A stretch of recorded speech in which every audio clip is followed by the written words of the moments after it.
The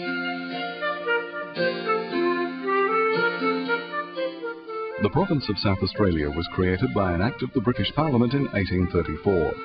2 years later, a group of colonists under Governor Hindmarsh arrived from England.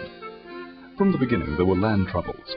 Blocks that had been sold were not available when the colonists arrived. The survey plan was lagging. As Colonel Latt, the surveyor, was short of staff and equipment. With the arrival of fresh immigrants, land was in demand. Many colonists subdivided their blocks, hoping to make large profits. Properties changed hands often.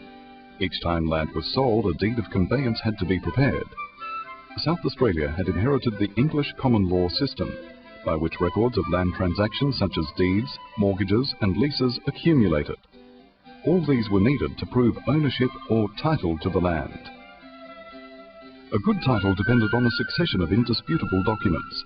If a deed was missing, the title was in doubt. The buyer's solicitor had to examine all documents to guard against fraud or error. This examination was time-consuming and expensive.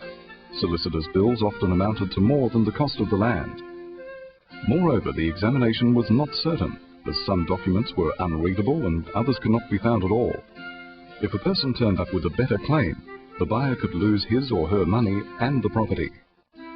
In the 1850s, hundreds of miners were returning to South Australia from the Victorian goldfields.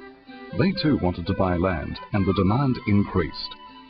By this time, of the 40,000 properties in the colony, more than half of the original deeds were lost, and 5,000 titles were unsatisfactory.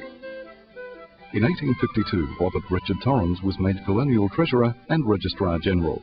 As Registrar General, he found the need for reforming the system of land conveyancing acutely urgent. He had the idea of using the same method in transferring land that was used in the selling of ships. Here, a single document gave continuing proof of ownership. So Torrens and several colleagues set about changing the system, and on the 27th of January 1858, the Real Property Act became law, and the Torrens Title System was adopted.